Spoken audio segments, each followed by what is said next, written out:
Значит, ар бирибиздин өзүбүздүн аракетибизге жараша кимдир бирөөгө 5000 которду, кимдир бирөөгө 3000 которду. Мына ошондой кылып туруп которуп коюп атат. Дагы бир жакшы жери, мен кече досум менен жолугуп калдым. Мына Айжамал бул жерде отурат. Ана в шоке. Потому что уникальный маркетинг да, эки бинар, эки команда менен кетип атканда, H1 маркетингден мен бир жактан акча чыкканын көргөн эмесмин. Ким көргөн? Ушул жерде, мисалы, Айжамал мен мындай көңүлүмдө эле жазылып койгон. Уккан да эмес мени. Мен анын жөн эле бир жерде магазин бар экен, 50% скидка болуп аткан десем жетип келиптир. Былтыр. Анан дагы мени баштадың деди, бир нерсени баштадым, жазылып коер дедим. Жазылып койгон, болду. Бир жагы өсүп кеткен. Анын өзү бизнестери болгон үчүн көңүл бурбай жүрдү. Анан кийин мен өткөн айда 15 пиви жасап койдум. Көрсөтөйүнчү ушуга депчи. Кече шокко жооп 26 000 каяктан түшүп калды мага дейт. Бир адам жаза элек. Элестеткиле, бир веткадан да 26 000 акча түшүп калыптыр. Өзү шок болуп калдым. Ушундай да болобу деп. Себеби бул иштеген мурда, бул билет да. Бир жактан акча чыкканын мен да көргөн жокмун деп. Мына бир жылдан кийин деле келди, сенин местаңды уже базадан убирать этип койгон жок да. Мына азыр эми ишти баштап атат. Бүгүн мына биринчи жолу семинарга келип атат. Вот после вчерашнего койчу мен дагы мындай киришейинчи. Боло турган иш окшойт деп туруп, анан эми мына аракет кылып баштап атат. Компания айткан жок, Айжамал сен бир жылдан бери келбей жүрдүң, давай деген жок да. Место турат ошол боюнча. Көрдүңүздөрбү? Ошон үчүн урматтуулар, бул чоң келген бир мүмкүнчүлүк болуп атат, айланайындар. Просто биз ушул мүмкүнчүлүктү колдонуп калышыбыз керек. Ар бириңиздер. Биз бул жака баарыбыз ойногону келген эмеспиз да, туурабы? Миграцияга ким келет? Ким келет? Миграцияга максаты бар адамдар келет. Түшүндүңүздөрбү? Максаты бар адам келет. Себеби биз ошол максатыбыз болгон үчүн коркпостон суурулуп чыгып, ушул максатыма жетейинчи, үй салайын, балдарымы окутайын деген үчүн биз коркпой келгенбиз. Же билдиңерби? Азыркы 26 000 алып аткан кызды чакырып койсок бериңерге, эл алдыначы. Ана ким? Кел. Айжамал кел. Ол жип коёт.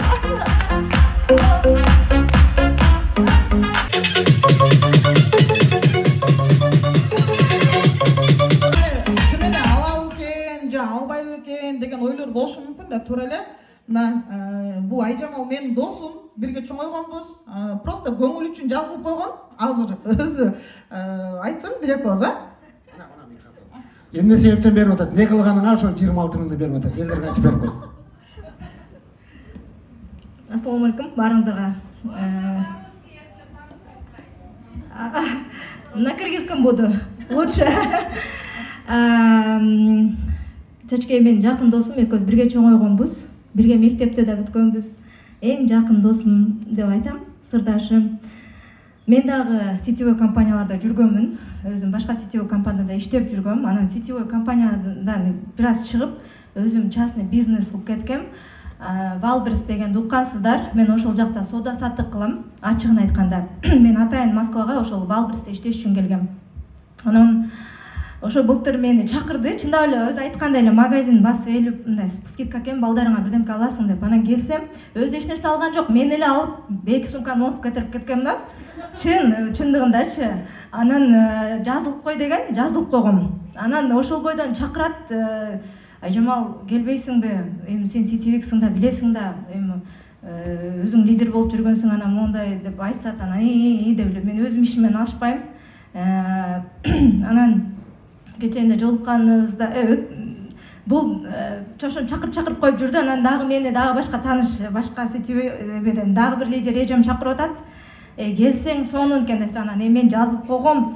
Чачке, анан Райхан, Рена деп мактап атат да, анан о Чачкеге жазылып койгом, ошо Райхан, Реналар мен астында дейм да. Сен бир не дейт, бир эле өзүңдү личныйыңды жазып кой деди. Личный кылып кой. Анан кийин ошо акча чыгат бир нерсе деп айтты элем, түшүнгөн жокмун. Чачкем эмне деп атат, өзү бир лишний кылыш керек го, эмне деп атат. Сен мага жакшыраак айтпайсың деп кайра күнү ойлоп коем го. Сен мага түшүндүрбөдүң депчи. Анан айтты, досум кел деп анан жолуштук. Жолугушканда анан мына деп мен өткөндө сага салып койдум, канча акча чыгат экен деп көрөйүн дедим. Мына деди 26 000. Чынында мен жазылып койгом, бирок экинчи веткамды жасаган жокмун. Эч кимди жазган жок элем. Эч кимди жазбадым. Ошол Чачкей түзүп кеткен, мен артыман түзүп кеткен команданы да мен жазган жокмун. Мен болгону жазылдым, анан ошол 4-5 жолу өзүмө керектүү продукцияларды эле алып койдум да. Ошодон мага 26 000 акча чыгыптыр. Караңыздар, анан мен ойлонуп калдым. Ушундай да маркетинг болобу депчи. Анан эми үйрөтпесем айтып коет. Мына айтып атат го, азыр келгиле дегенде келип иштеп калгыла. Азыр эми мага үйрөт десе мен баары өзүң үйрөнүп алам. Себеби мындай да, спонсордун планына кириңиздер. Эгерде сага спонсоруң чалып атабы, сен сүйүн. Значит, сенен бир нерсени да көргөн үчүн спонсор сага кайрылып атат. Мен айткам, Айжамал кел, менин планыма кир, мен сени өстүрөйүн дегем. Укпай койдубу? Мен ошол эле предложенияны, мисалы үчүн, Райханга да айттым. Давай Райхан, Ренаға да айттым. Бу жерде, мисалы мен отурбайм да, Айжамал келип иштесе, анан кийин мен болуп кетет элем дебейм да. Да нет следующий, кете бересиң, туурабы? Айттым, досум кечирип кой дедим. Мен сага убактым бөлгөндө сен бөлбөдүң дедим. Эми мен сага убактым жок дедим. Өзүң кыла бересиң, келип алып дедим. Десем, хорошо түшүндүм деди. Мына эми азыр өзү аракет кылып баштады да. Ошон үчүн азыр спонсор айтып атканда сүйүнгүлө. Значит, сен спонсордун планындагы адам экенсиң.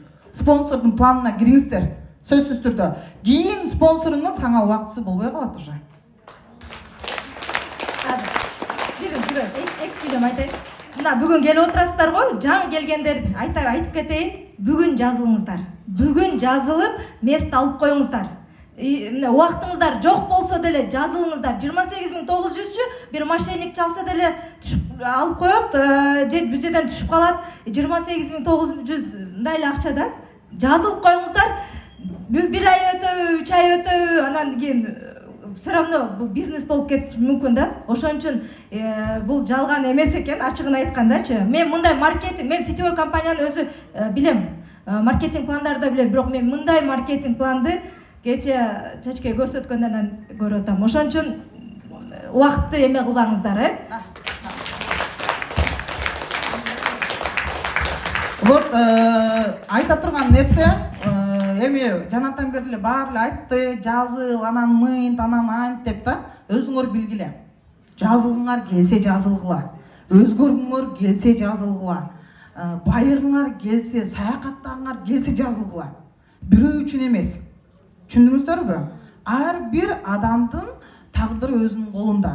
Бул жашоодо биз бай болушту дагы, кембагал болушту дагы өзүбүз тандайт экенбиз, туугандар.